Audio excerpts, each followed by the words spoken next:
cold open. Brrr. What you just say that, right? That's the cold Yeah. open. Yeah, that's how The Office does it. Yeah. Like, say something witty here, and then they're all like, "Oh, cold open, shivers." Well, I'm glad I don't have my wet blanket right now because that would make it even colder. True. Hypothermia ain't a joke, Jim. Identity theft is not a joke. What a great episode. What a great show. Yeah, that's a good cold open. That's is an a good- example of a great cold open, is when he And comes this- in dressed as Dwight. And this is an example of a terrible cold open. Yeah. We got Right. the best examples of both. Yeah.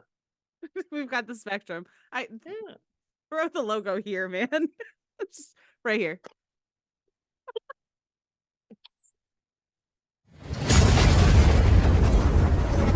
Oh no, she's laughing too hard for the intro.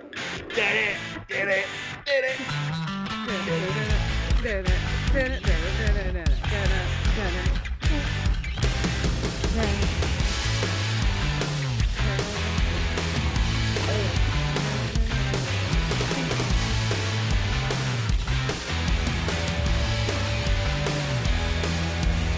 Welcome to the ABINGERS podcast. Where we Sorry, I'll assemble stop. weekly. No, that's okay. That was all me.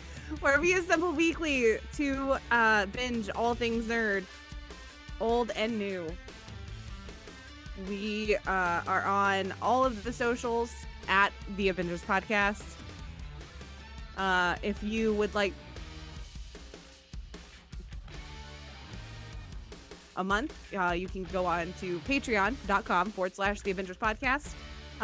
If that is too heavy of a price for you, I understand. Life is hard. If you just give us a 5-star rating on your podcast platform of choice, it helps to get eyes and ears on the show. Really appreciate it. Yeah. You're doing so good. Did I forget anything? I'm sure I I did. don't know. My name's Emmy. I'm just one of your hosts. My co-host today is Keith. Keith, how are you today? I'm doing great. Going with the flow. The flow is bad. Bars. You got this. I don't know what's left, if there is anything to cover. I don't think there is. How are Spoiler you? alert ahead. How's Emmy doing? Oh, fantastic. Phenomenal. Hell yeah. There you go. Amazing. That's great. Great news. Thank you. I am going to give the spoiler alert before I forget to do it. Spoiler alert for Daredevil Season 1, Episode 2, Cutman. Sorry. If anybody is not watching this on YouTube, you need to. And that's the truth. That is the truth. On YouTube at youtube.com/the ABINGERS podcast. I don't know if it's now you got me wondering. Oh, 'Cause it we is got just it right ABINGERS podcast. It is, and I am a dumbass.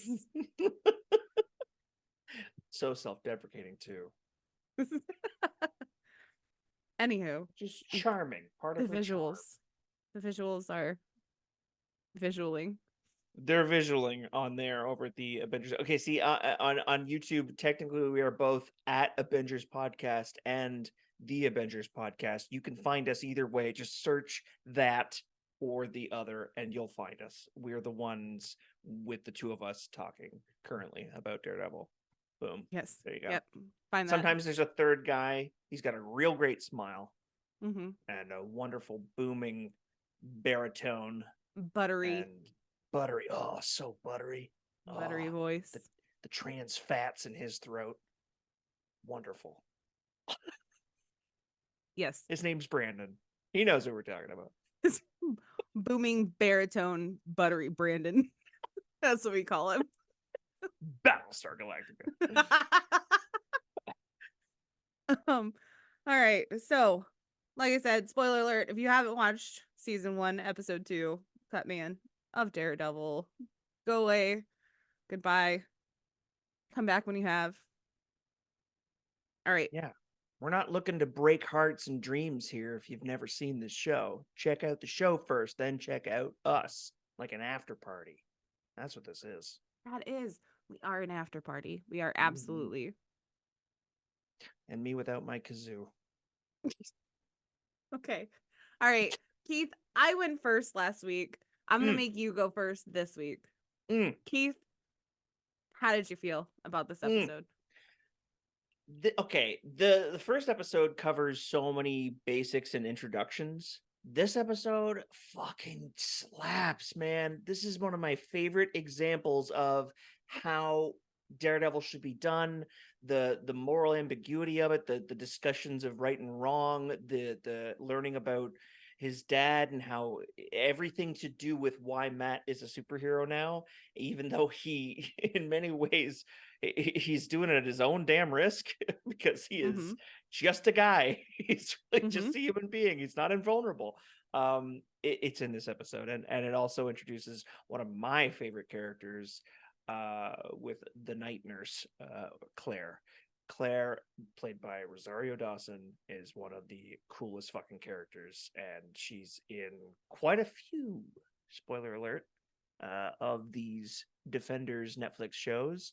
Yeah, she's awesome. I've had a huge crush on her for years, but when she showed up in this, I was like, cool. I like her agent, or if she's choosing her own roles, I like her even more. Yeah, it was great. What did you think? I felt very much the same. It was definitely a different flavor, but still like a fucking phenomenal episode. I liked that they still didn't show any Fisk. Yeah, So, even less, right? like there's no like the employer, like that didn't get any screen time. And it seems like, just based on the thumbnail for the next episode, he's gonna be a big part in the next episode. And so I'm like looking forward to that. I think it's called Rabbit in a Snowstorm. Yes. And yeah, you're right. As soon as I saw the title of the next one, I was like, oh yeah, I remember. Okay. And I also know that that's the painting that he has. Yeah. Yes. Yeah. Which I probably know more than I should coming into this. But whatever. I just told you Claire's in several TV shows, so yeah, thank know. you for that. I didn't know that. And I jotted that down as a note as you said it. I was like, cool. So she's not going away. No matter how much you might want it to. Oh, I don't. I absolutely don't. She was an amazing addition to this cast. Like, isn't she? Yeah, I love her. She rocks. She's so like, she's not a damsel at all. She's incredibly intelligent and also self-sufficient, and yet gets just brought into this so naturally. Yeah, Claire's awesome. Yeah, and but I do have some questions, and we'll get there. I have some questions for her. For her. Okay. Yeah. Well, I can't speak on behalf of her or Rosario Dawson, but I can do my best impression if you'd like. I would like, and we will get there. But okay, this is still, it's showing stakes still. God, not just human trafficking, but with kids. Oh, that is even lower down than the depths of hell that we went to last week. Yeah. Like, lowest of the low. Lowest of the low. I have to ask. I know there's a hallway scene. I know that there's the hallway scene. Was this the hallway scene? This is so the hallway scene. You are correct. But it's the hallway scene that was so well received, and thank God it comes in the second episode. But people were raving about it when it came out, to the point where there is another hallway scene in season 2. So because of that, yeah. Okay. Yeah. Okay, because I liked this one. It was a little long, but it was beautiful. It was beautifully done. I enjoyed it. There was a point both times that I watched it that my brain was just kind of like, yeah, he's kicking ass, and checked out. Like, my brain checked out and was just like, that's fair. Just watching the visuals and like, oh yeah, pretty things on the screen. pretty Russians getting their shit kicked out of them. They're so pretty. But yeah, this was, I mean, yeah, like I said, different flavor, still a great episode. Mm-hmm. 100%. Like that's the best way for me to boil it down to. Those are my thoughts. So excited we both enjoyed ourselves. Oh yeah. Isn't that cool? Oh yeah. Remember What If? Fuck Let's that. not. What if we someone didn't? is yeah, what if we didn't remember it? Someone is listening and or watching it going, I liked What If. You guys were too hard on What If. And I tried to be soft. I tried to be soft on What If. I could probably phrase this differently. Fuck that. I'm gonna move on. Let's not talk about it anymore. Let's talk about Daredevil. Oh yeah. I do have an IMDb update Nice. for this episode specifically. IMDb gave it an 8.9. I said Hey. IMDb gave it, the people who use Yeah, IMDb seriously. Yeah. gave it an 8.9, which is up a half of a point. And they are one of the harsher normally. Mm-hmm. Yeah. Yeah. That 8.9, that's really high. That's just as an episode of television. That's fantastic. Yeah. Good Yeah. job. Yeah. Can't wait to go down a peg with whatever comes next. No, I'm just kidding. Goddamn rabbit in a snowstorm. Can't even see it. I think that we'll be pleasantly surprised, especially with any complaints we've had about recent Kingpin. It's like, okay, this is the roots of Kingpin coming up. So no, I'm excited for episode 3 as well. But yeah, do you want to jump into it, or is there anything else to cover before we do? Let's jump into it. I don't think I have anything else. Oh, I think we got it. All right. We zoom down an unknown alleyway in Hell's Kitchen, following a trail of blood. We come across a young man stopped in his tracks while taking out the garbage, looking pretty panicked. The blood-covered dumpster in front of him. He drops his bag and runs off, and we see a very bloody man in black lying inside. The noise wakes Matt, and he seems to be in and out of consciousness. Smash to the opening credits. I wanted to talk to you about the opening credits. We didn't talk about that in episode 1. Oh, these are some of the coolest fucking opening credits with this drippy, waxy stuff. Like, it's kind of blood, it's kind of wax from like candles at a Catholic church of some sort, a cathedral. It's cool, and it's revealing like parts of the city and like some cool statues, and then eventually revealing Daredevil himself. What do you think about this music? Do you skip the opening credits, or do you stick around? I skip them because it's blood and it's icky. Oh, really? It had the opposite effect. Okay. It's icky. Fair enough. I am a sick fuck. I enjoy my icky blood wax. I watched them the first time and I was like, yeah. you know, like you like watching a little bit, but yeah, for the most part, I either skip or don't look at the screen because it makes What do you me think of the queasy music? because I'm a puss. You're a puss in boots. Oh, The music is awesome. I think the credits are really cool. I'm just a complete and total. You wish you weren't. You wish you weren't, but you are queased by dripping waxy bloody shit. Okay, fair enough. No, that's understandable. And the intro here also, I was like, pools of blood in a garbage dumpster. Oh, it probably stinks. That's fair. We see that the boy. Oh, sorry. Go ahead. Oh, I was gonna say, holy shit, body in a dumpster. We're not gonna call the police. What is happening? These are some of the questions that I have. Why are we not calling the police? I get it, but I don't get it. I think the tricky thing with it's almost like we're living in like Madripoor or something. Like Hell's Kitchen is notoriously swimming with crime. There are cops you can't trust. There's gangs in every corner. There's mobs. There's everybody's got their they're being paid by someone that ain't so squeaky clean. So it's tricky to know what the common person can do in these situations. They find a body. Are they supposed to report it? Are they going to get tied up in something that ain't worth their time? So it's just terrifying. So that's kind of the seedy underbelly. Yeah. Gotham. Kind of, yeah. I mean, Daredevil, in a lot of ways, aside from the fact that his main thing is that he can't see, he is very much Batman. He's very much Marvel's Batman. Okay. He's a big, he's a big bringer of justice. He doesn't always have the best sense of humor, which is fun about Batman. He's got the ears, and they're not ears, but yeah, you know what I mean. The Yeah. horns. You're right. You're right. And he's Okay. essentially just a guy who's well trained in martial arts.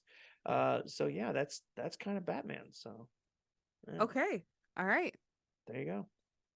Right. I question asked, question answered.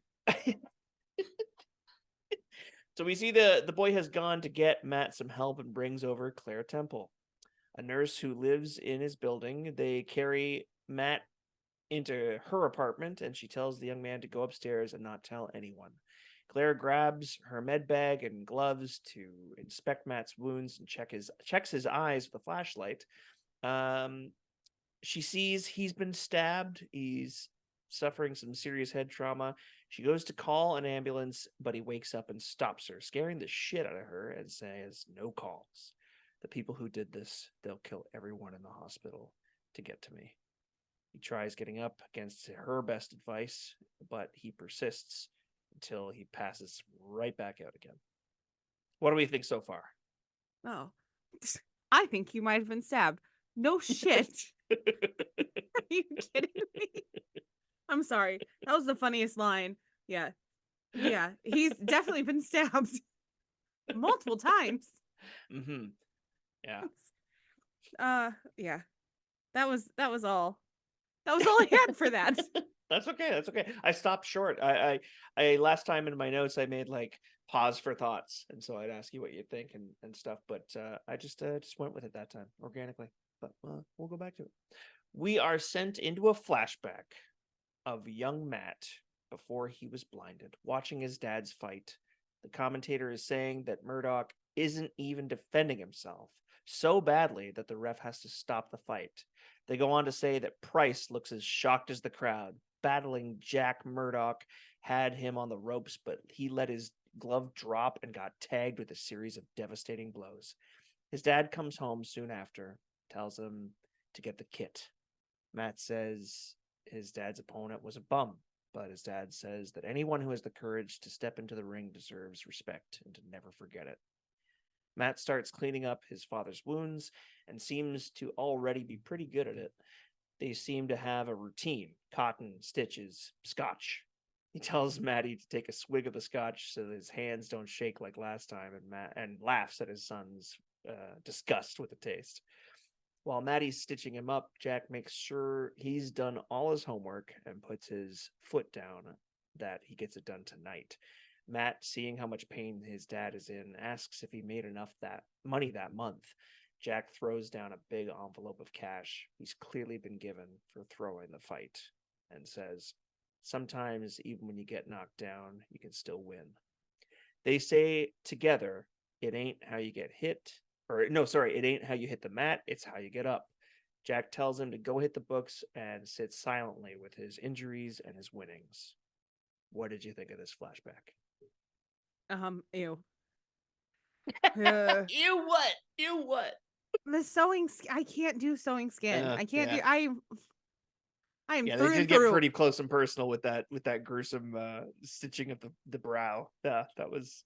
And also, the whole get some scotch for the kid doctor over here, the kid surgeon who's gonna sew the skin back together. Are you kidding me? Oh, yeah. I thought I enjoyed that as much as like the simple fact that like he clearly doesn't want his kid to just drink scotch whenever he wants, but he is like, "Oh, I'll make this a light thing that we can laugh at together, and here, try some scotch." Like he's just trying to keep it light, even though it's like, you're stitching up my face because I got the shit kicked out of me. Like that's a tough upbringing to witness, but yeah. Yeah, I don't. No matter who in my life was like, stitch this up. Here's some alcohol. You can do it. I believe in you. I'd be like, I don't believe in myself. No. Fuck you. Fair enough. But yeah, it was a sweet moment between Matt and his dad. It also showed, I think, that Matt's dad was not the most stand-up-ish of dudes. Mm-hmm. that you want him to be.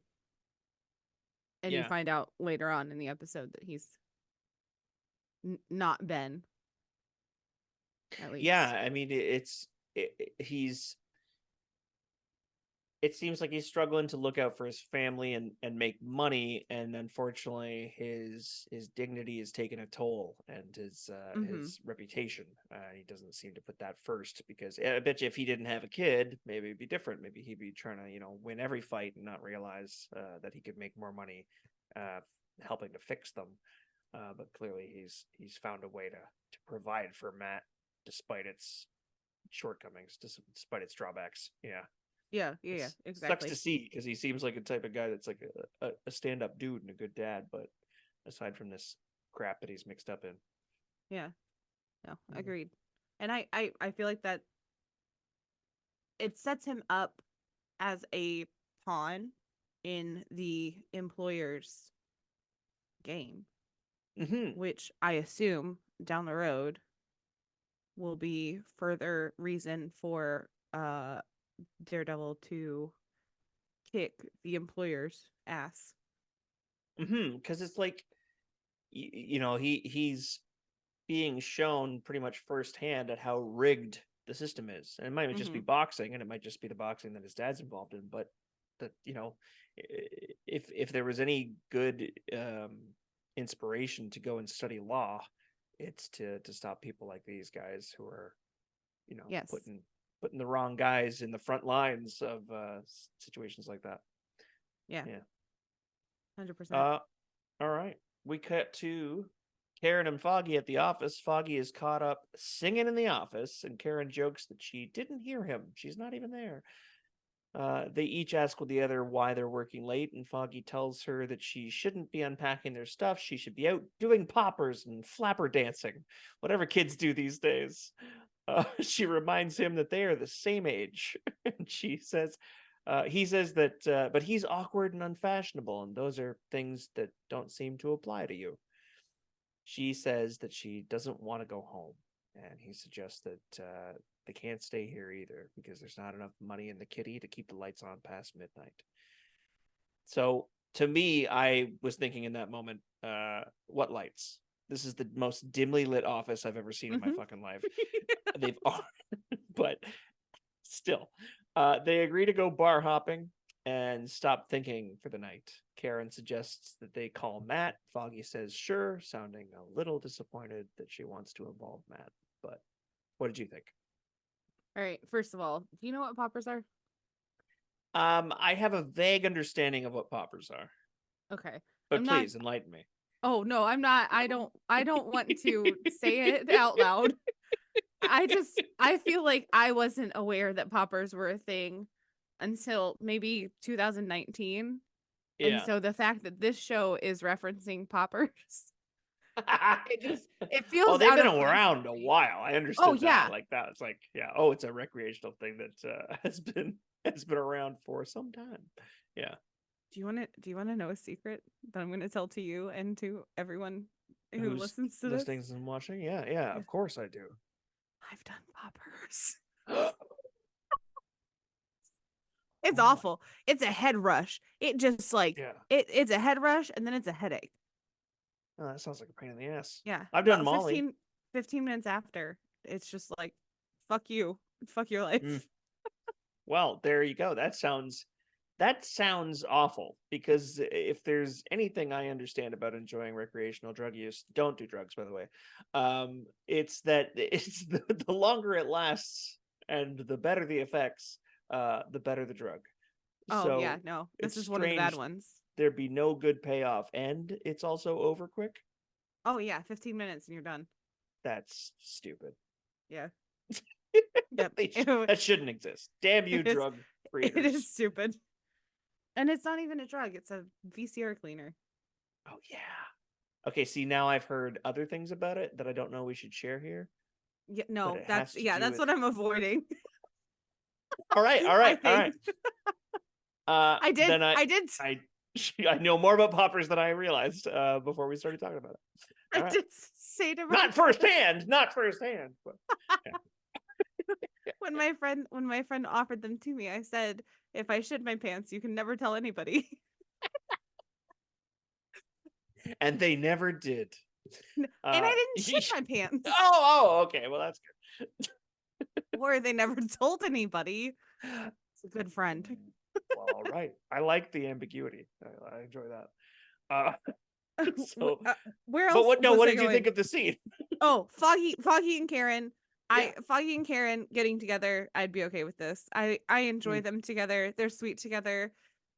See, I Foggy was going to just ask you what you think of the whole employer-employee thing.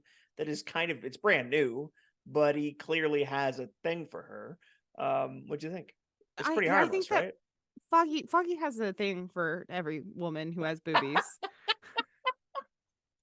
So, I mean, he's throwing his line out wherever it is, and if somebody bites, he's in. Fair, fair. No, he does Say seem to have boobies. I did say boobies. He does seem to have like a different demeanor, at least for what's her name? Karen? Was it Yeah. Karen? Yeah. Mm-hmm. Like he at least like he understands that she's going through some shit and that she needs not just a penis to sit on. And not just a brand new job to dive into and Yeah. waste her time with, because she needs some TLC in the But most she's emotional he's way. Yeah. he's trying to be a shoulder to cry on. He's trying to Yeah. be like he's trying to be the support that she needs. There you go. What did you think of overall? And we're jumping ahead a bit because the whole episode is in question here. But what did you think of Foggy's acting in this episode compared to last one? There were a couple times that I was like, that's bad. There were a Yeah. couple times. Was it the drunk I was like, acting? no, that was bad. One of them was no, I don't think it was. One of them was right here where it when they're talking about like going out and doing whatever, and she says something, and then you can see him thinking about what he's supposed to say instead of showing that he's listening to what she's saying. Yeah, is a little I less seamless. Like he needs to work on it a bit better. yeah. Yeah, no, that's fair. And I'm not an actor.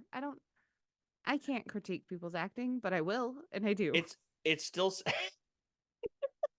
it still sounds like you liked Foggy a lot more this episode in general, though. Yeah, he seemed like a good person who was trying to help out a fellow human. Mm-hmm. And I like that. Me too.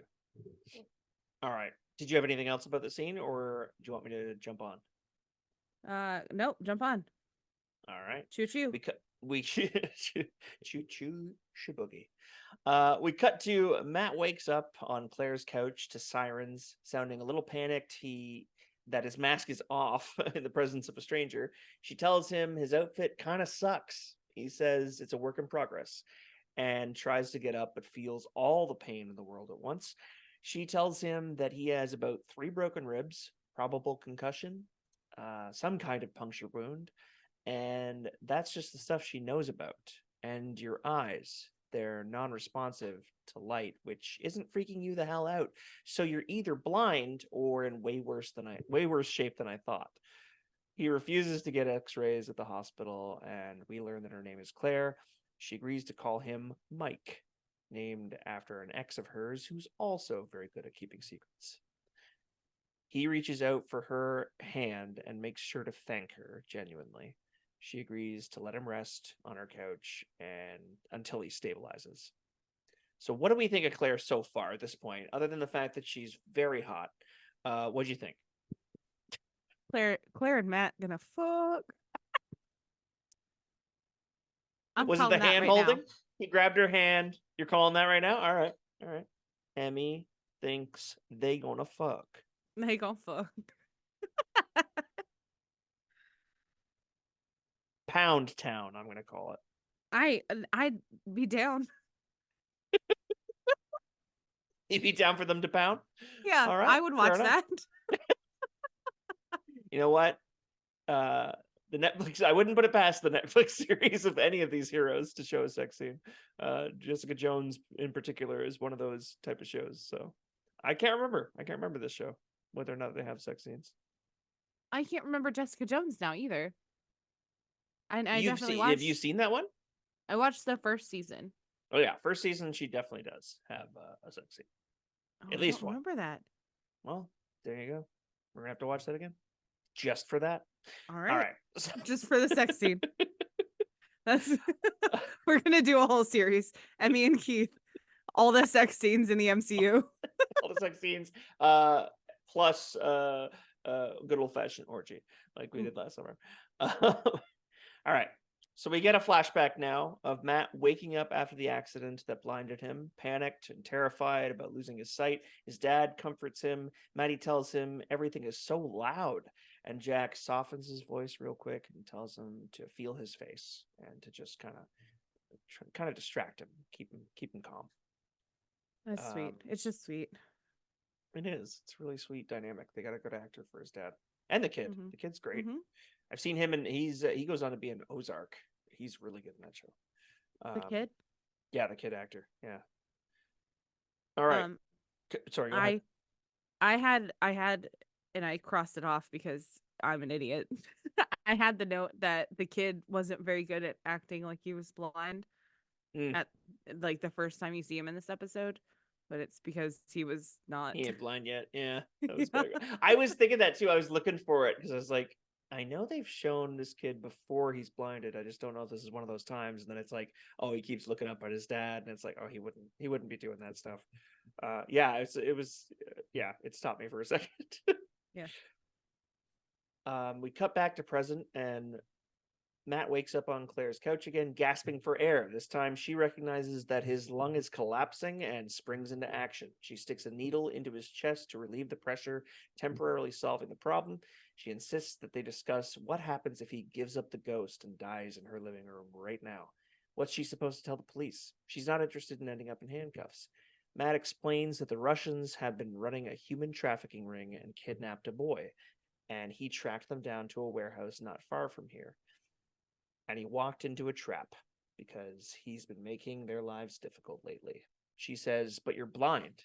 He says, there's other ways to see. She says, this is what you do, make life difficult for bad men. You don't seem very good at it. And he says she's catching him on a bad night. She asks if he found the kid, but Matt says he wasn't there. She suggests that they're out there probably looking for him right now, and Matt says he can hear someone coming. He says there's a man in the building going door to door. He's on the 3rd floor already. He smells like Prima cigarettes and discount cologne. Mom's spaghetti. Sorry. Spaghetti. Vomit on his sweater already. She says you can smell a man on the 3rd floor. He says you'll smell him soon too. He really likes that cologne. Pause for thoughts is what I have in my notes. I just read it out loud. What did you think of this exchange and seeing a bit more of Matt's abilities in front of somebody he's just sharing everything pretty much with this lady? Yeah. What did you think, Keith? I'm curious to see what you thought. Going into this episode, I've seen this season of the show multiple times, and I'd forgotten how much happens in this episode. I just remember for the hallway fight, to be honest, and the fact that we are introduced to Claire, but I forgot how much Matt reveals to her and how much of his abilities he shows in front of her. And I love the moment where he's showing off that he can smell someone on the 3rd floor. It's very cool, and it's a good way to show the audience, the people who may not be that familiar with Daredevil as a character, we know where just how handy his heightened senses can be. That he kind of knows what's going on in entire buildings at a time. So that makes it make more sense when he can take on 10 guys as roughed up as he is later, and he can know exactly where to hit at what point in the room off of anything. Like he just knows shit, and it's very cool. But what did you think? I throw it back to you. Thank you for asking me, though. I appreciate how generous you are. I mean that. I'm a very generous lover. The whole can't breathe thing, Mhm. I feel like for me at least watching it, it was just showing that he's not invincible. Like he's Mhm. just a dude. Like it Yeah. was very much like a he could also just die at any Yeah. point Yeah. like anybody else. Um and so I appreciated that. Well, I don't that's not the right word. No, I see what you mean. No, it's raising the stakes as well as showing you that he's got a lot to lose. He's human. He Yeah, can, exactly. yeah, Yes. and yet he does the dangerous things he does because they're the right thing to do. Yes. Yes. Yeah. There. Yep. Yeah. Thank you, It Keith. ups the cool factor. It ups the hero level for sure. Because if you Sure. are invincible and you go out and do these things, who cares? Yeah, No one can exactly. kill you. Yeah. Exactly. Keith, you said it exactly. Yes. That's what I wanted to say. You're a very generous lover as well. Aw. But I'm married. The Sorry. I'm fucking around. No, not like that though. All right. So back to the present. Matt wakes. Oh, I already read that part. You got me all flustered. All right. Sorry. Claire says that he's really good at taking a beating, and Matt says he got that from his father. And we get another flashback. Jack's back in the ring, sparring at Fogwell's gym. Maddie, sometime after being blinded, is sitting ringside learning how to read Braille. He explains to his dad how Braille works and that you have to feel for what's not there as much as what is. He compares it to how his dad knows where a punch is going to go before it's thrown. He explains that they don't just make patterns, shapes, like letters because they're shaped in ways that make it faster to pick up, and there's certain letters that say the inventors of Braille didn't have, like W, because it was invented by the French. I really love this little bonding moment because it shows with Matt learning Braille, because his dad's really encouraging Matt to not give up and really encourages him in his Hmm. education, particularly because he knows that Matt's smarter than him. He knows that Matt's going to be smarter than him.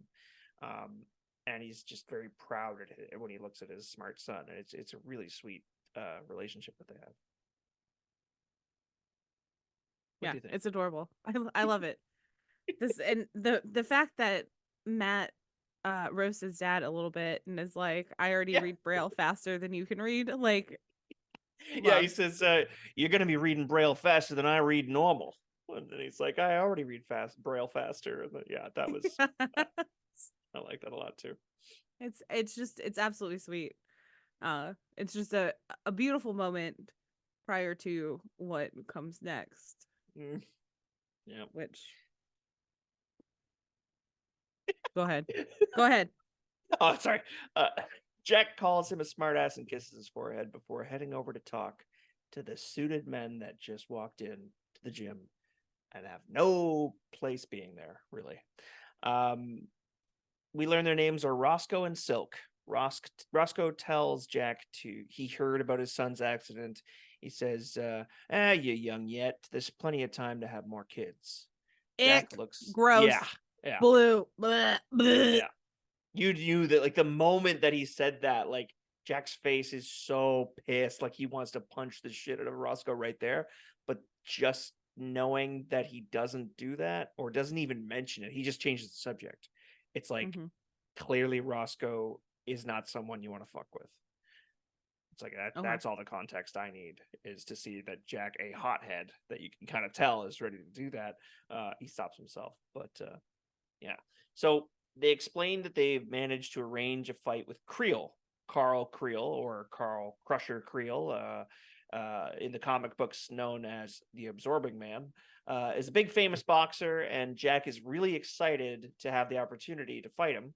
He knows a lot of people will be there watching, but Silk and Roscoe explain that there's a 3-1 odds that Jack goes down, or sorry, goes the distance. So meaning that he lasts till at least the fifth round. He has to go down in the fifth round.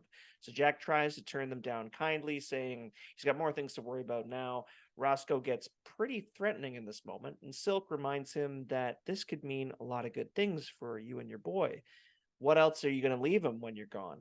and Jack reluctantly agrees. Maddie is hearing all of this, by the way. Mm-hmm.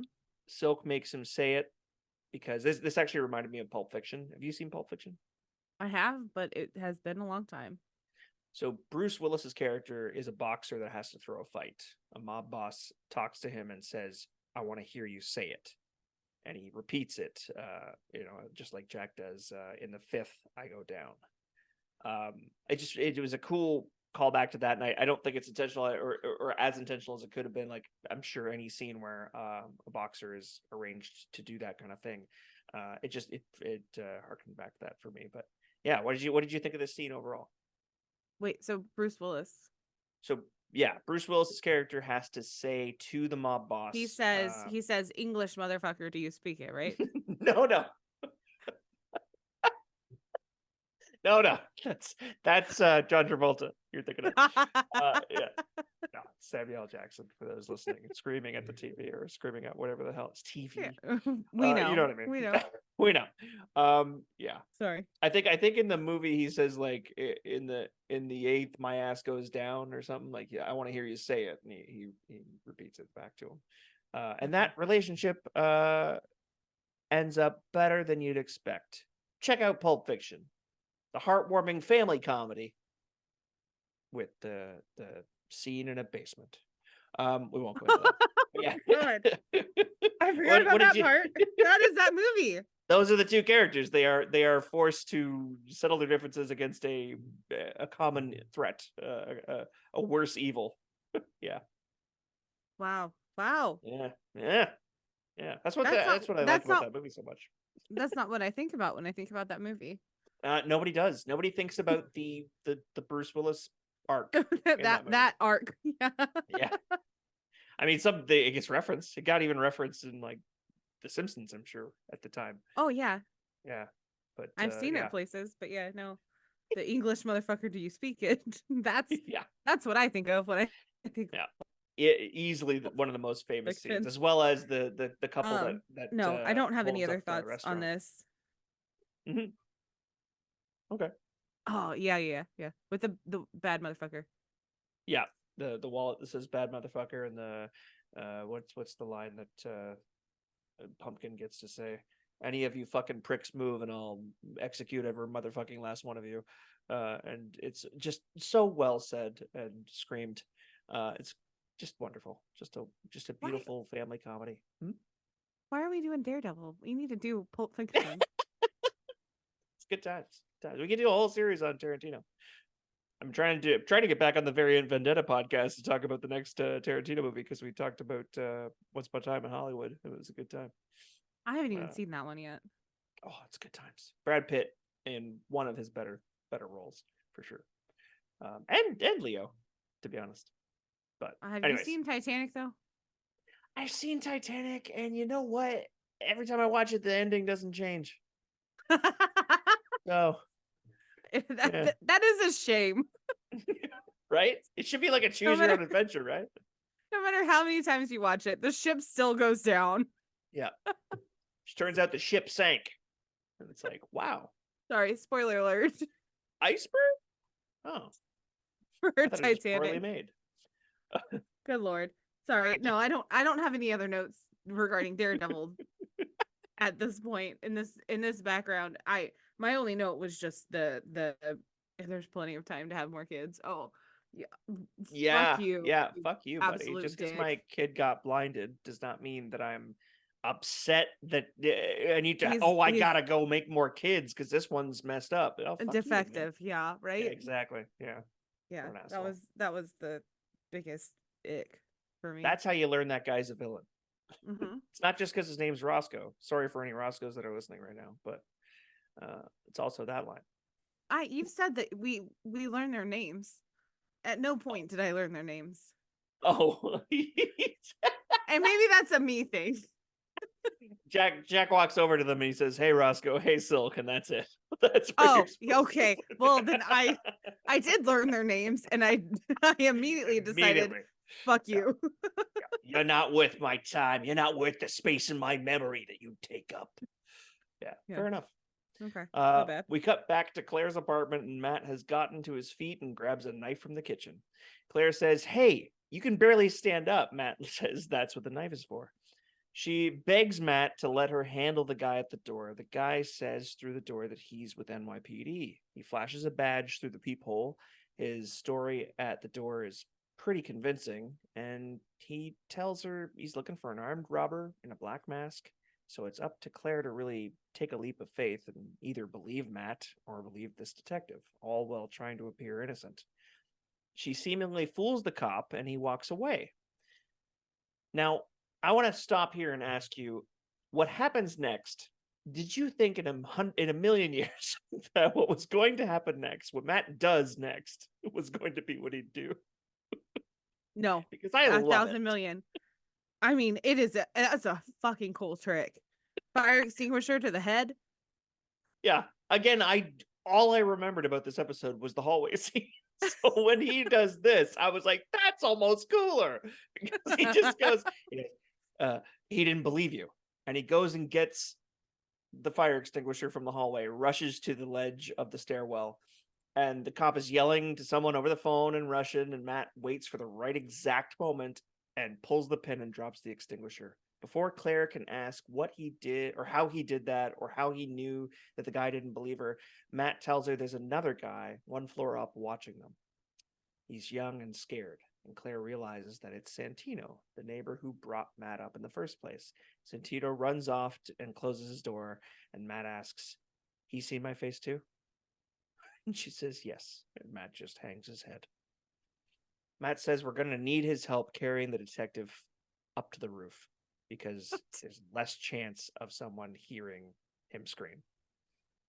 What? If I was Claire in this situation, I would be like, cool, bro, no, absolutely no. I am calling the police right now. I don't care how twisted or corrupt they are. You are psychotic. And you gotta go.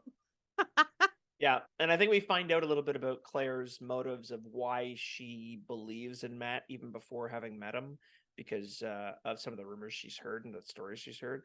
She's kind of siding with Matt before having even run into him face to face, because of the reputation he's started to get for himself. But yeah, you're absolutely right, and you, especially in a teacher role, you're seeing that a youth is scared of a man in a black suit and black mask, and he's saying we got to go get him because we got to go make this guy scream on the roof. And it's like, no, we're good.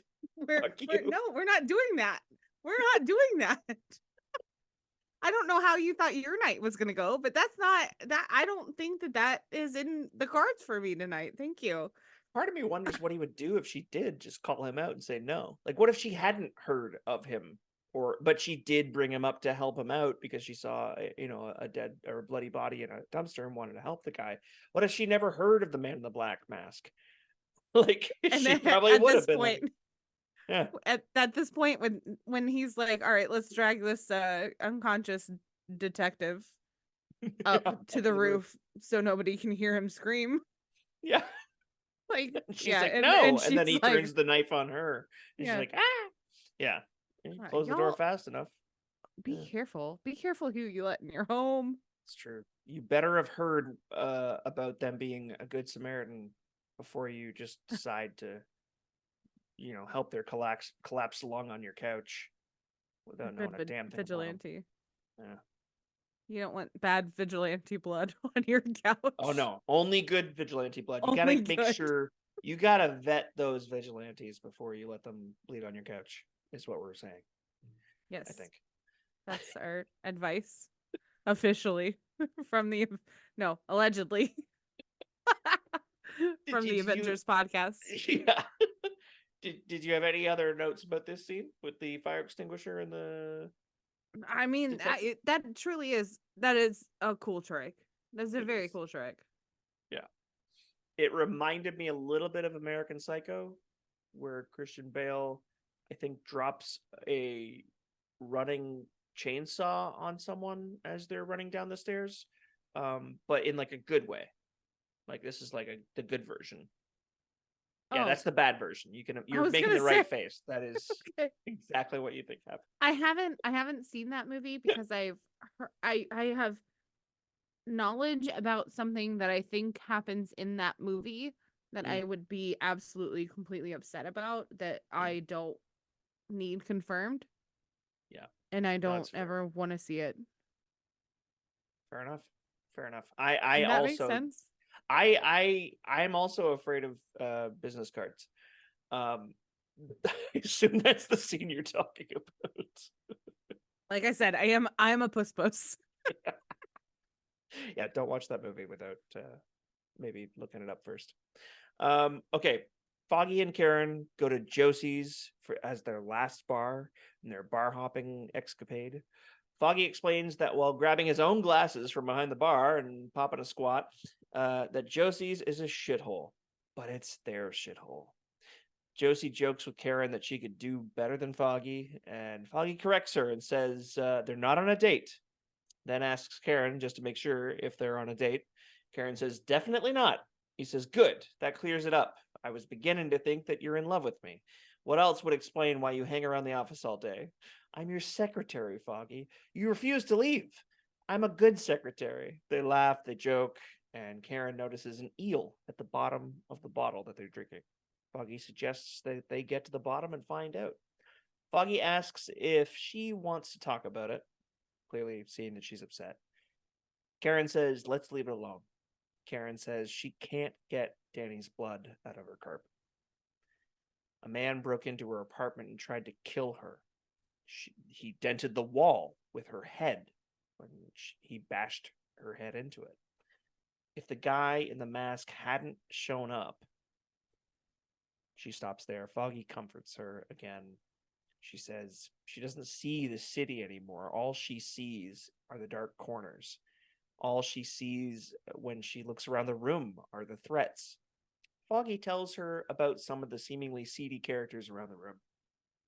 He knows the patrons of this bar by name and how they contribute to the neighborhood. They're not all bad. He says it's okay if she doesn't want to go home. He's willing to stay out with her all night. I have some thoughts about this scene first. Go for it. Here we go. I really love the banter between the two of these characters, and I feel like in a lot of cases we've gotten to a point in the MCU anyways where we don't see these kind of interactions anymore. Like things are so ground level, like realistic in this show in comparison to some of the crazier things in the MCU. That we don't see these tertiary characters that are victims of the crimes and criminals Mm-hmm. out there. So you don't see these like real human stories as much, where she's terrified of going home, she's terrified of the way she looks at the city nowadays. Like there's the after effects of being saved from a terrible situation like that. And it's just nice to see like a very real kind of thing like that in a show. I completely agree. I think that's a really good point. Thank you. Um, I I Generous. really generous, generous lover. um, I really I caught on to the like seeing the dark corners Mhm, and Foggy pointing out that like these dark corners aren't like not everything is what they seem. Like mhm. yes, this person looks like they're a scary drug lord biker fucker, but Biker they're fucker. not Yeah. biker fucker. But they're not, and like they do this, and like I really enjoyed the like pointing out like, oh yes, this looks scary, but it's not actually scary aspect of this scene. Uh, Yeah. the can't get the blood stains out. I feel that blood stains are hard to get out. Ladies, Yeah. You need ladies, seltzer, am salt. I right? Oh, Ladies. Yeah. eh, if you haven't before, try oh god, what is it called? Um, what's the stuff Bleach. that when you put it on no, not bleach. When you put it on Ow. wounds, bleach honestly probably would help too. But no, when you put it on wounds, it does the what is Hydrochloric that called? acid. Not I don't- hydrochloric acid. That Salicylic is acid. no. Uh, Oh my what gosh, why am I kind? absolutely Salt. high hydrogen hydrogen Peroxide. hydrogen peroxide. There we The go. stuff that uh uh like people would like bleach their hair with in high school when we were young and try to look like Eminem. Yeah, that sounds And about right. it would just go like orange. That's I my generation. My generation, like it's not your generation, but Like, my generation also used Sun-In. oh, is that what it's called? Is that the active ingredient? Is that what you'd tell people to put on their wounds? Sun-In? Sun-In, yeah. I don't know shit. You might be telling absolute truths. I have never put any kind of fizzy hissing liquid on a wound No, it's before. it's hydrogen peroxide. Now that I've gotten the word, I'm Nice. 100% sure. If you have blood stains in, wherever, ladies, wherever you get them, try that. Whatever are you talking about? I have no idea. Yeah, I'm not a that lady. and a Tide pen will work Hey, nice. most times. And if not, well, that's underwear you save for that week of the month. Cheers. Cheers, ladies. Yeah. The rooftop on Claire's. That's the perfect segue. The rooftop of Claire's building, Detective Foster is now strung up with cables on the water tower. Claire has searched his pockets. She questions all this, saying that he had a badge. What if Matt's wrong? Matt just says, I'm not. Matt asks Claire what she thought she was signing up for when she helped him. Matt assures her by listening 20 feet away that the guy is still unconscious. He's not faking. And she pushes Matt to open up about how he's able to do some of this shit, smelling cologne through walls, sensing when someone's faking being unconscious. She says, on top of all that, you can take a lot of punishment without one damn complaint. Matt says that last part is the Catholicism. He says that she knew what side of the moment she knew what side she was on the moment she found him in that dumpster. Why did you help me, Claire? She explains that working as a nurse, she's come across a few people who'd been saved by a man in a black mask. She says she knows he's saved lives and taken out muggers and rapists. Word gets around, and she wants to believe in what he's doing. Matt says, I know you're afraid, but you can't give in to that fear. If you do, men like this win. What'd you think of this scene? I have a hot take. Ooh, Ooh. steaming hot. Oh, sorry. I'm very sorry. And this is gonna piss some people off. I know it is. And I'm sorry. You're not attracted to Rosario Dawson? Is that what you're about to say? Oh, no. I think it's hotter than that. Oh! All right. Okay, go. Charlie Cox is no longer hot when his nose is covered up. I'm sorry. This just the mouth portion of Charlie Cox. Not hot. Not hot. I do believe that the man has very piercing and very kind eyes. But really, it's just the bottom of his face is unattractive. You're like, oh, no, wouldn't smash.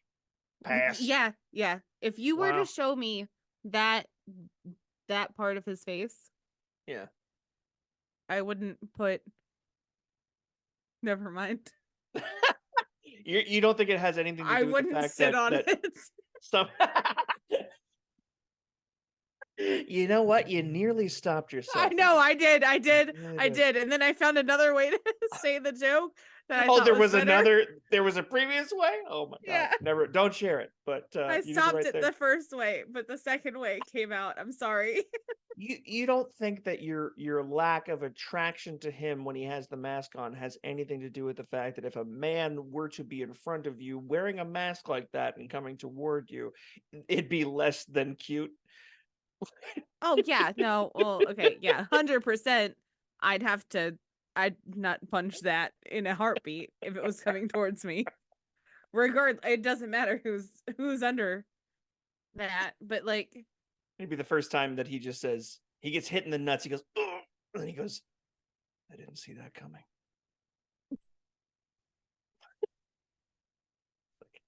I it's reckon clever. I've known where every punch was gonna go except for that one. Except for that one. Yeah. I don't There you I don't I don't know what it is, but in this scene at least, with the hood over his eyes and nose, I was like, In yep, this scene in particular, I think he is being the most dickish we've seen him as well, because he's pushing Claire to explain why she's helped him and why she's okay with everything up until a point. And I think he is kind of dickish in how he asks her, and he's still being coy and withholding of information, obviously. But it's like, you've shared so much with her. Just be that sweet Matt that held her hand and thanked her genuinely for help, for saving your ass. Like, now you're being this dick who has to like work himself up to interrogate a Russian police officer, faker. It's like, oh, you just seem like a douche. are you saying that my physical attraction is actually kind of sort of linked to how somebody acts? No. What a ridiculous theory that we just made up on the spot. Yeah. Personality goes a It long way. could not be that. um so Matt says, I know you're afraid, but you can't give into that fear. Otherwise, if you do, men like this win. What do you think of Matt's speech of trying to kind of get her over to his side and not show fear in the face of these kind of people? I love it. And even even though I don't love his chin and mouth area at this point, I'm in. I'm down. Like, You're down. do you want me to be a down bitch? Like, I'm a down bitch. Like, I got you. You'll help him. You just won't want to smash Yeah. him But as you're doing it I won't sit on it. until he takes his mask off and you sit on the whole thing. Yeah. I get you. I want the full seat. Yeah, exactly. Oh my goodness. You ever gone to a concert or venue or something like that and the seats just weren't up to snuff? Yeah. There you Oh go. yeah. That's what we're dealing with right now. Yeah. We see in this next flashback a young Jesus. Maddie has become we see young Maddie has become pretty fluent in Braille as he reads aloud to his father Thurgood Marshall's acceptance speech. After winning receiving the prestigious Liberty Award. For the listeners who are curious, Thurgood Marshall is a former Associate Justice of the Supreme Court and was a prominent figure in the movement to end racial segregation in American public schools. In that quote, he's reading, Marshall said, democracy just cannot flourish amid fear. Liberty cannot bloom amid hate. Justice cannot take root amid rage. America must get to work in the chill climate in which we live in. We must go against the prevailing wind. We must dissent from the indifference. We must dissent from the apathy. We must dissent from fear. Jack cuts Matt off to make a joke. Either you're reading this or you're making it up, and I don't know which one's more impressive. Jack opens up a package. His new boxing gear has arrived for the big fight. Maddie asks if he can see it, and Jack watches as his son runs his fingers across the embroidered custom robe, battling Jack Murdoch. Maddie jokes, good thing about red, you can't tell how much you're bleeding. Jack asks, who says I'm going to get hit? We're Murdochs. We get hit a lot. Which is so sad to hear and see Jack's face when Matt says this, because pessimism that Matt already has in his life because of what's happened to him and what he's seen his father go through too. It's not just the fact that he was blinded just all of a sudden, but the idea that they have bad luck. But then Matt says, "But we always get up." Jack looks on, inspired by his son's words and all the work that he's done to learn Braille and all that he's kind of suffered and pushed onward. And he's quoting Thurgood Marshall to him, for fuck's sake. Like, this is a really moving scene. What did you think, Emmy? I no, I'm sorry. We're Murdochs. We get hit a lot. Have you seen that TikTok trend where it's like, we're teachers. We don't drink coffee when it's warm. No, that doesn't sound like it's in my algorithm. That's no.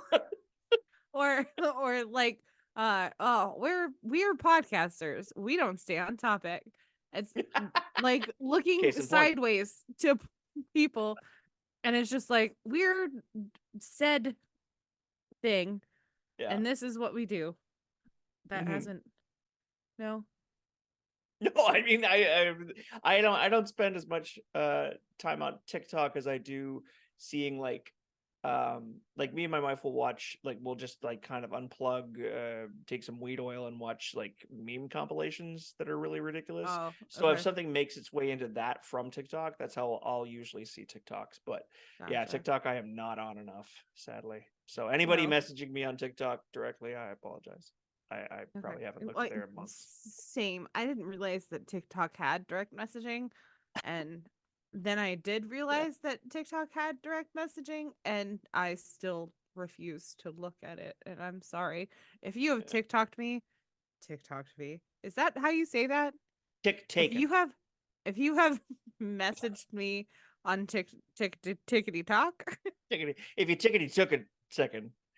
Yeah. Thank you. I've not looked at it. I don't understand it. But no, there's a trend right now where it's like, we're Weasleys and we all have red hair, blah blah blah.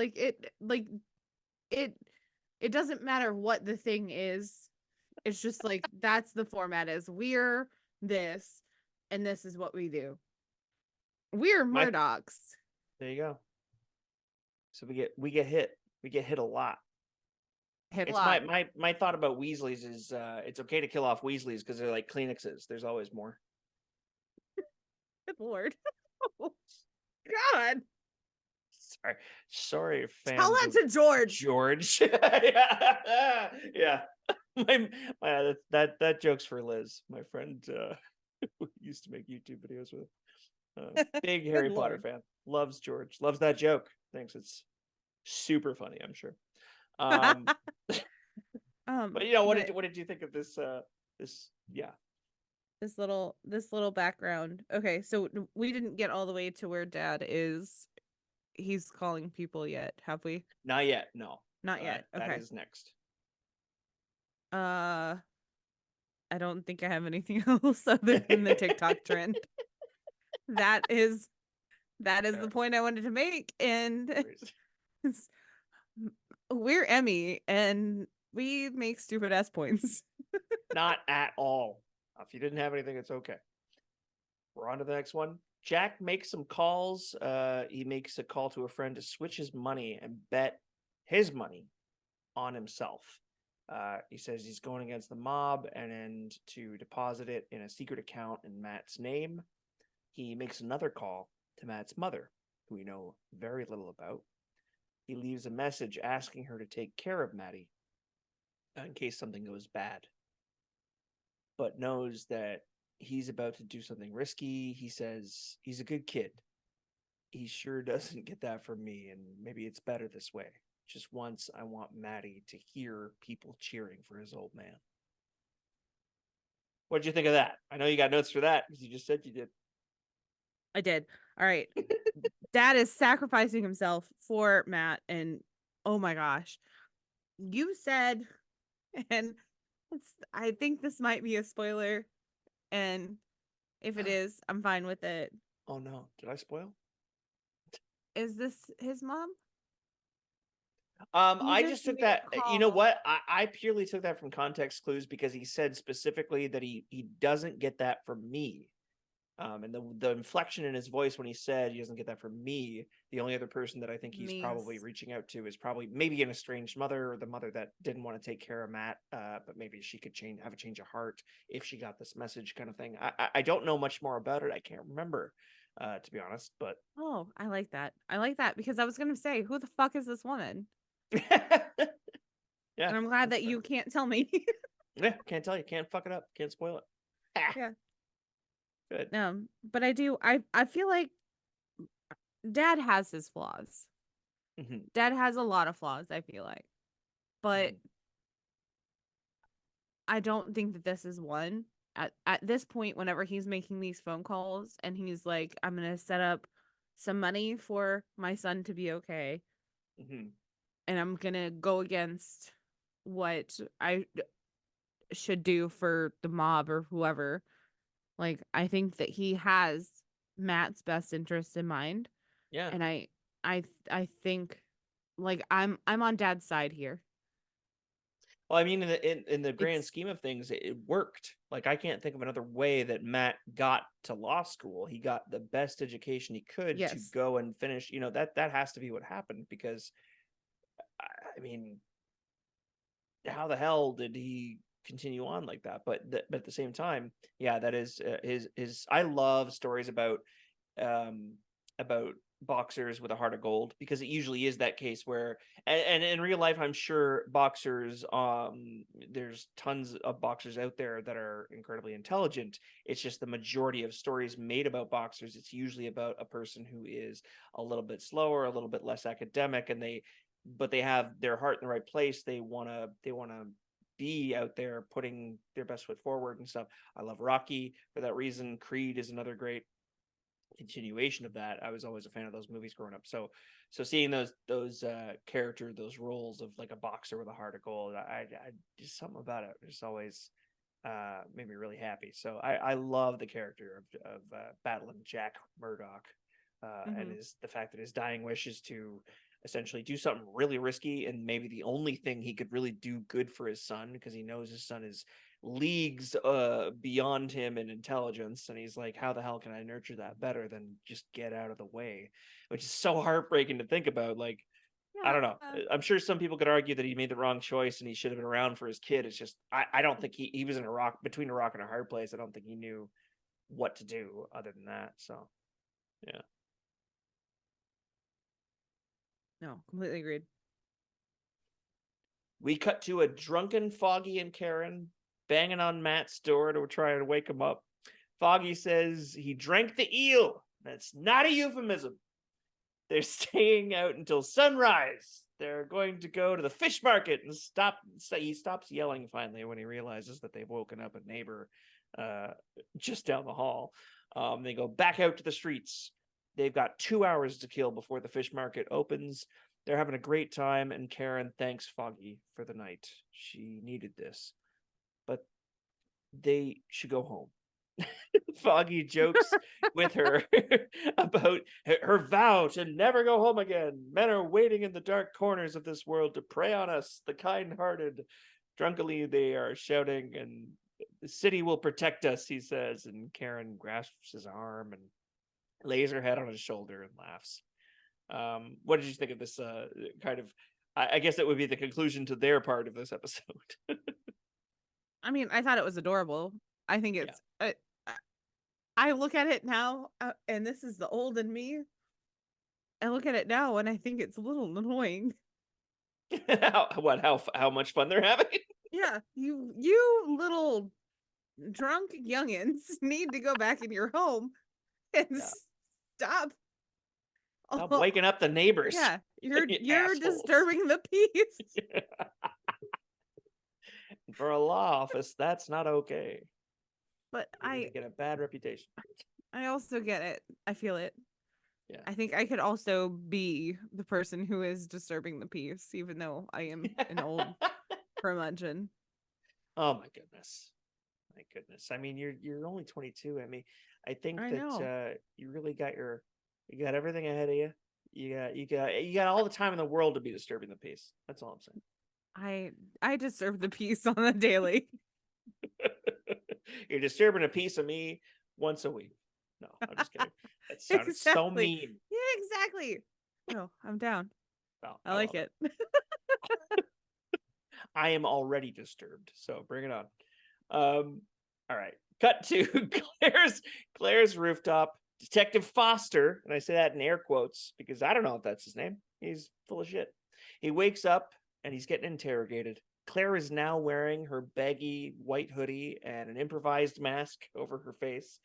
And Matt starts out saying, "Here's how this is going to work. I'm going to ask you some questions. You're going to answer them. If you're lying, trust that I will know, and I will be unhappy. Where's the boy? He's dead. Punch." That's what unhappy looks like. They continue on like this for a few minutes, and they get a few answers when Foster says that they will sell the kid like all the others. Claire's disapproval of all of this evaporates.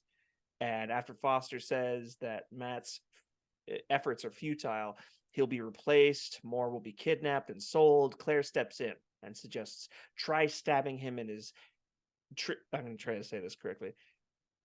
Trigeminal artery, trigeminal nerve, sorry, right under the eye, she says. And Matt asks, "How will I know if I found it?" And she says, "He'll tell you," which I liked a lot. Anyways, I'll pause. What are your thoughts? Well, first of all, I meant to look that up. I didn't. Trigeminal nerve is behind the eye, and I even like the thing I was watching didn't have subtitles, and I was like, trigeminal. Did I get that right? And thank God I spelt it right because that made Googling a lot easier. But anyways, I didn't Google it. I didn't have. I had time to. I just didn't. That's probably a good thing. I got it. Squeamish. It's okay. The whole this is what is he? I'm sorry. You just said it, and this is what unhappy looks like. He punches him in the face and says, "This is what unhappy looks like." I like that. The whole happy and unhappy. Listen, that is hot. You're back on board? I'm back on board. I am back on board. Even just the lower half of his face to ride? My goodness. Yeah, even if it's just part of the throne, I'm down.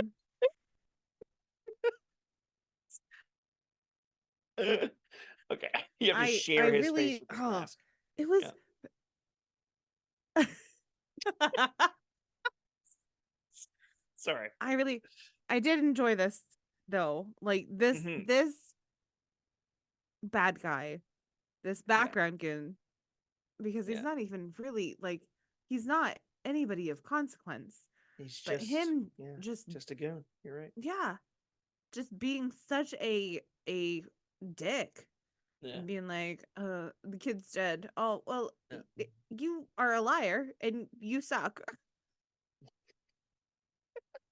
And he's like, "I'll be replaced and there'll be another kid," and all this other Which stuff. Is true. Matt. Yeah. Absolutely true. So what is stopping me currently from throwing you off the roof? Nothing. Yeah. And honestly, something like that done happen in this episode. And why he'll live. Why are we letting him? Very true. Fuck him. He sounds like the worst kind of person. Very true. Let him die. What did you think of Claire's change of heart in this moment? And she starts coming in with her, her surgical knowledge that she has of where this nerve is that could help torture a man.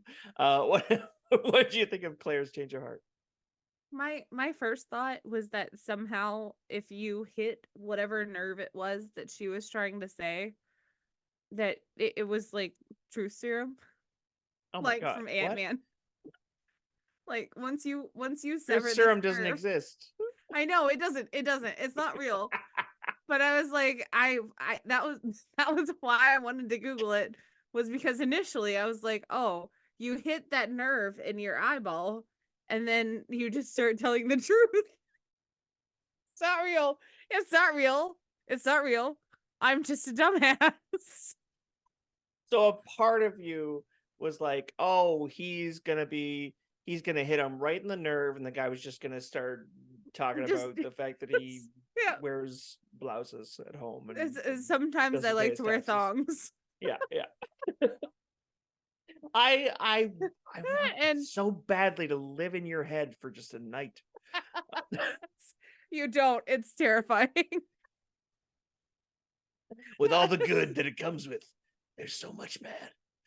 Oh, fair enough. No, that was legit my initial thought. The first time I watched this, yeah, it was like the truth serum nerve. Fair enough. Matt goes for it. Claire looks on, breathing heavy through the mask, but all of it amounts to just more screaming. Matt changes tactics, repeating back to Foster that he's right. What he said before, if I kill someone, we'll just take your place. He brings him to the roof's edge. He says, this is important. I need you to know why I'm hurting you.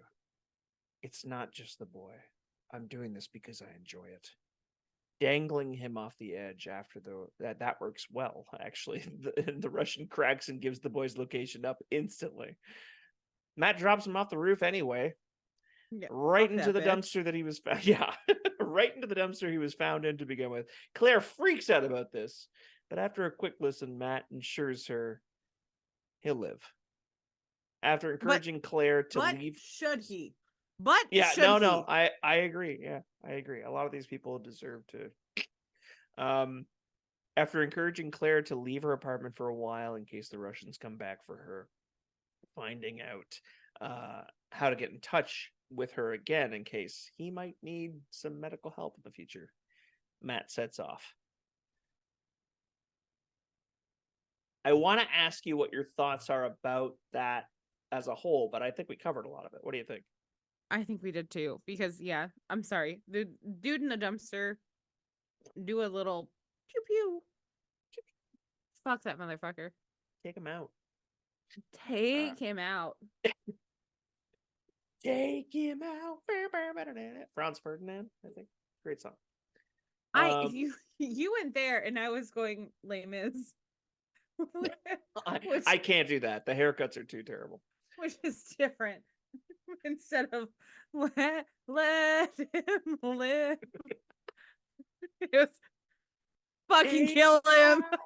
That song from Franz Ferdinand should have been in Les Mis, is what I'm hearing. All right. Cutting to the final flashback of the episode, Jack gives his all in the fight against Creel, and Matt, listening on the TV in their apartment, wins by a knockout. Afterwards, Jack hurriedly tries to escape the boxing arena, pausing only to listen as the crowd cheers his name. But later, Matty hears a gunshot and races to the nearby alley. Cops stop him, but then end up letting him through. It's probably my least favorite part of the episode. This is my nitpick. If we were to pick, this is the only nitpick I have of the episode. The cops stop him for a second, but then one cop says, Jesus, Ray, the kid's blind. So let him into let him go fuck up the crime scene. He's blind, for God's sake.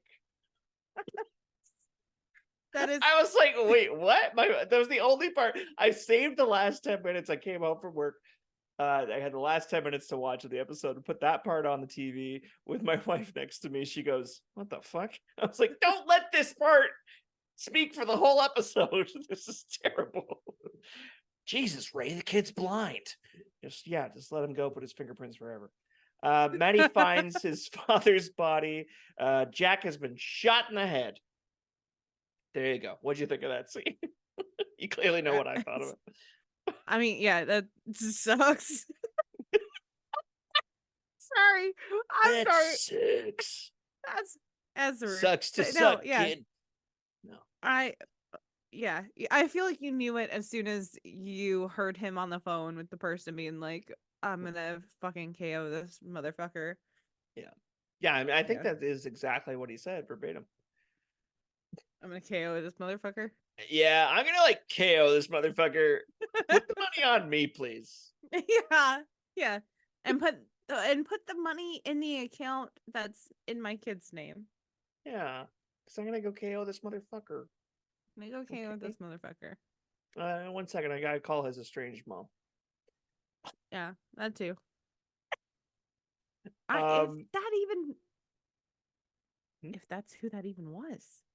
What if Yeah, that was true. I'm making assumptions. I shouldn't be, I suppose. But yeah, I'm making assumptions. Maybe it just was a grandparent just be a or something. maid? Could be a maid that someone had money for somewhere. A maid. I don't know, man. I'm just throwing shit now. No, It's you're just right. And something's gonna stick. It's all good. yep. All right, we get the finally the episode. You knew that this was the hallway fight, the one Yeah. shot hallway Yeah. fight. So it was the one shot hallway fight that changed the world. He's beaten men to death with their own guns. He's deflecting bullets with their own comrades, all while the camera slowly pans back and forth, up and down the hallway. He bests 10 men while barely being able to stand up. It's a bit of an homage to an awesome movie called Old Boy, which, if you're listening and you haven't seen Old Boy, don't watch the remake with Thanos and Wanda. That is a terrible remake made for Western audiences. Watch the original. Uh, anyways, yeah. So he beats the shit out of all these guys. The camera is panning around all in this one big, amazingly choreographed stunt scene, and then he reaches the room with the boy. And before opening the door to greet him, he takes his mask off. Yes. He wants to not scare him, and he says, Mhm. essentially, I know you're scared, but I'm here to help. You don't have to be scared. Let me get you home to your dad. Assuring us that we know the dad is alive, and the kid's going to be okay. And that's when we smash to black, smash to credits. The end of the episode, he carries the kid out, walks over all those unconscious and possibly dead bodies. What did you think? What did you think? Um, I really like I know that some people check out with action, and I know that as much as you did say you appreciated this fight sequence, it people check out, it happens, I get it. I am a big fan of action sequences. I'm a big fan of stunt choreography and doing it right. And when you can do it in all one shot, it is so much more difficult than fast cuts. And as much as a great example of the opposite of this would be the Bourne Identity movies. They are so good at fast cuts, really fast motion that makes you feel like you're in the fight. There's all these things going on at once, but sometimes it's a blur. And as the movies progressed, I think that they got worse at that. The more Bourne movies that came out, the more it was like, oh my god, I can't even follow what the hell's going on the screen because they're cutting so fast.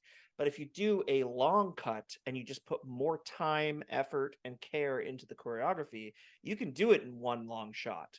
And that is the coolest version, and the best way is a medium shot, no close-ups of hands and knives and stuff like that. Just a medium cut of the actual choreography playing out properly.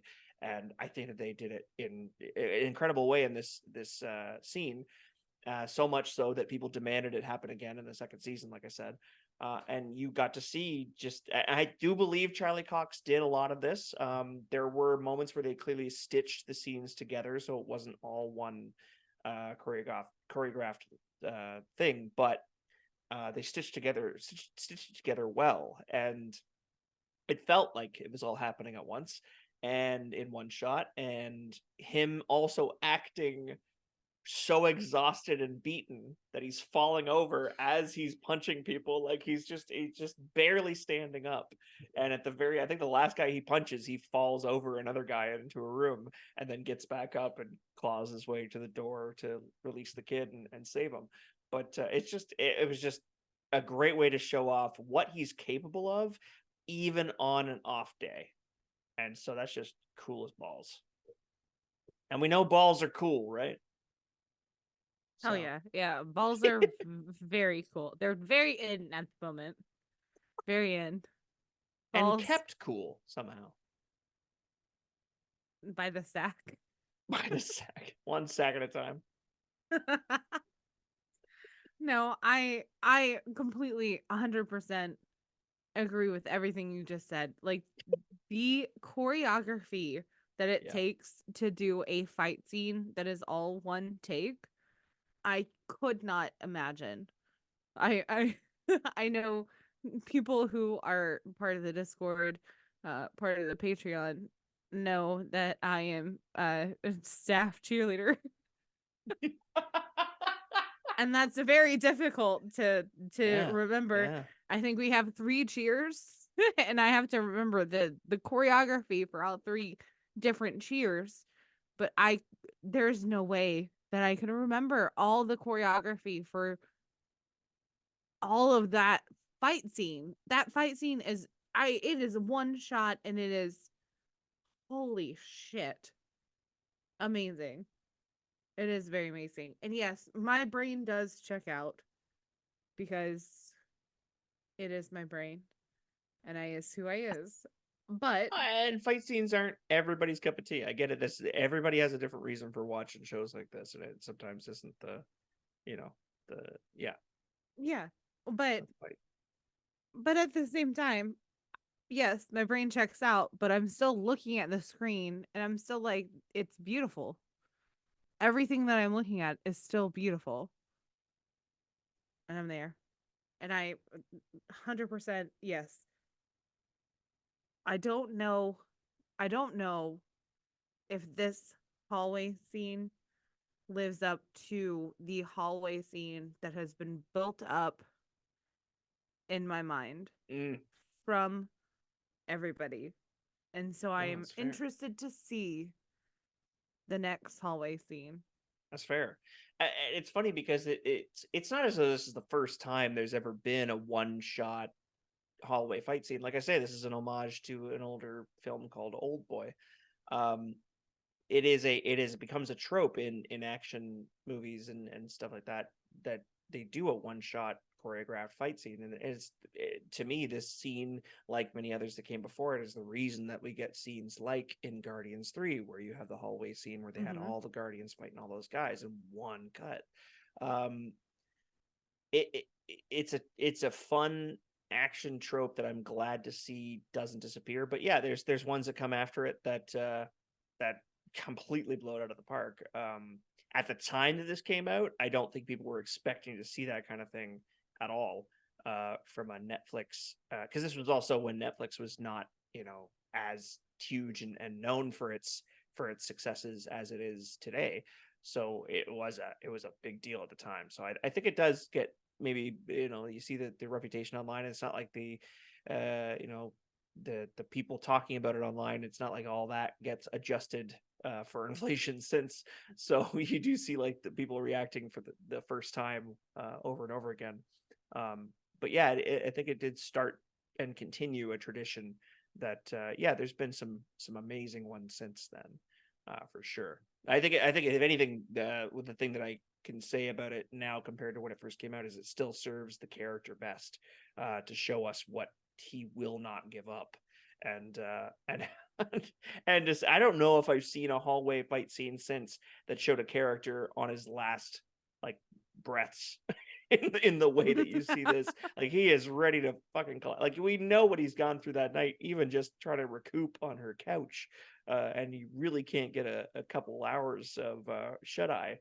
He just has to keep waking up with a collapsed lung and dealing with an interrogation on the roof, and holy shit. So it's cool that he can still take on 10 guys. But yeah, you'll see I'm excited to watch the next hallway scene with you someday, because there's one in the second season and there's another one in the third. So Hell yeah. hell yeah. Hallway me in. That's not What? hall hall. Hallway you in? Is that Yeah, I don't know. I like don't a way know. in like a boxer? Ah? Sure. Yeah, there we go. Hallway me. No, don't. Fuck. I got you out of it already. You don't Oh, have to. okay. Oh, yeah. Okay. I need to stop. Thank you. It all made sense now.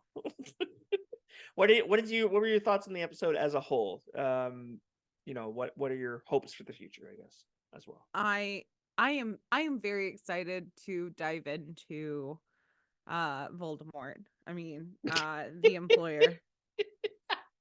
Yeah, just as bald. Hey. Just as bald. Does he even knows though?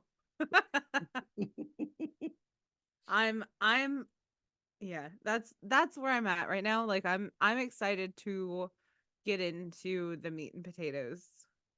Like Yeah. I feel like these first two episodes have done very well to set up like, all right, we've got the buddy duo, we've got the this is what he does for a living. We've got nurse who can sew skin, which I love, which is great. Love that. He needed his own cut man, and now she is the one. And the Yeah. episode is called Cut Man because it's purely what they call the guy in the corner of a boxing ring who heals your face while you're fighting someone. Is that true?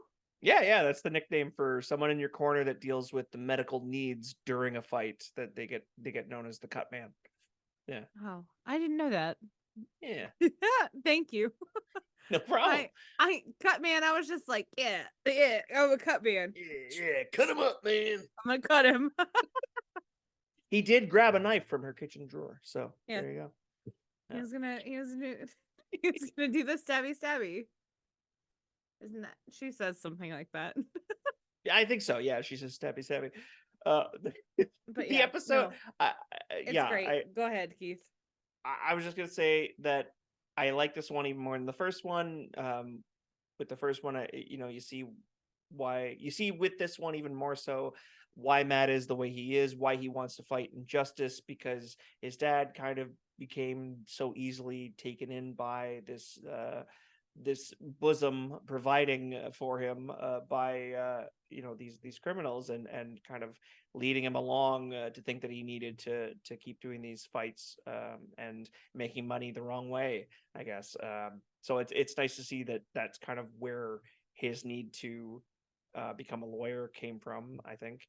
um this is one of the best examples why people should watch the series. It's not only is Claire very hot, but also so one of my favorite things Rosario Dawson has ever done. Period. She's just very, very not like she's brash. She's a smartass.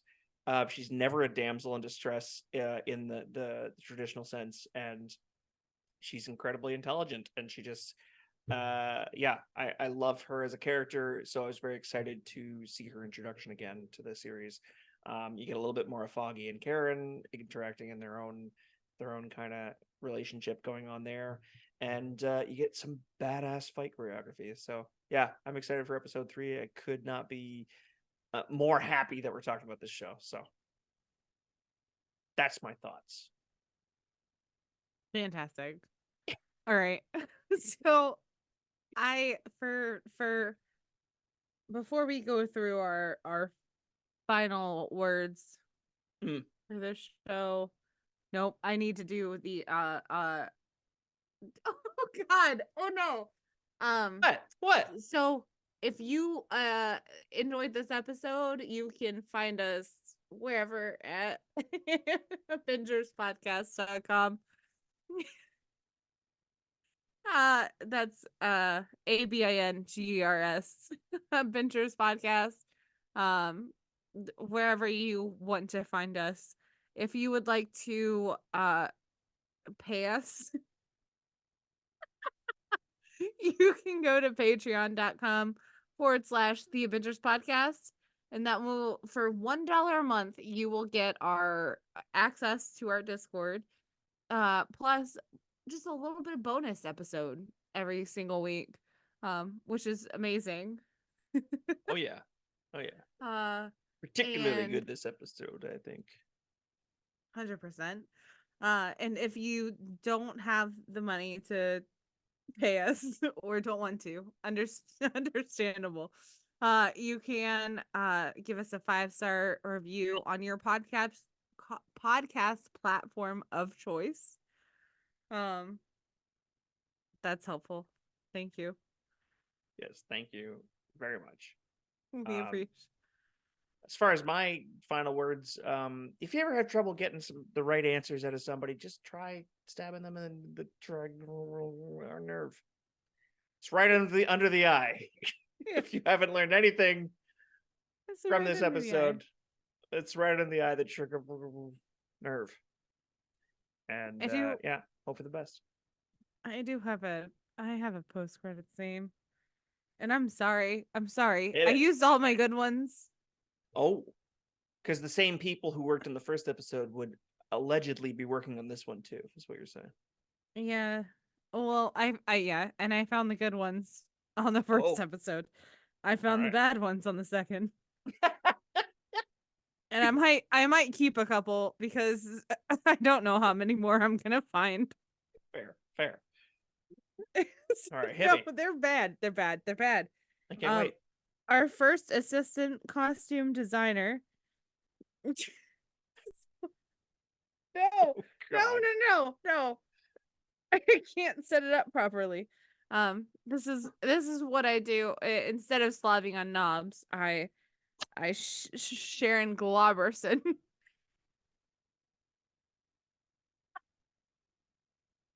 Sharon Globerson? Globerson. I am so sorry, Sharon. Slob on my knob. Sharon Globerson. No, it doesn't work. It doesn't work. It doesn't, but it does at the same time. It works so well for what you've set up with the tradition of closing credits names. You don't even know how well it works. It's great. Okay. All right. Well, thank you guys.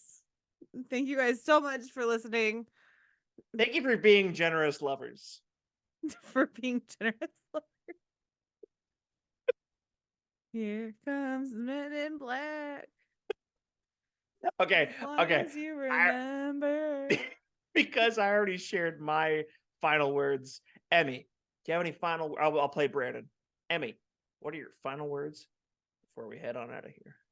Oh, them's was. Excellent. Here come the Men in Black. As long as you remember. Ow, ow, ow. Here comes the Men in Black. Men in Black. Galaxy Defenders. Is that the words? It's close enough.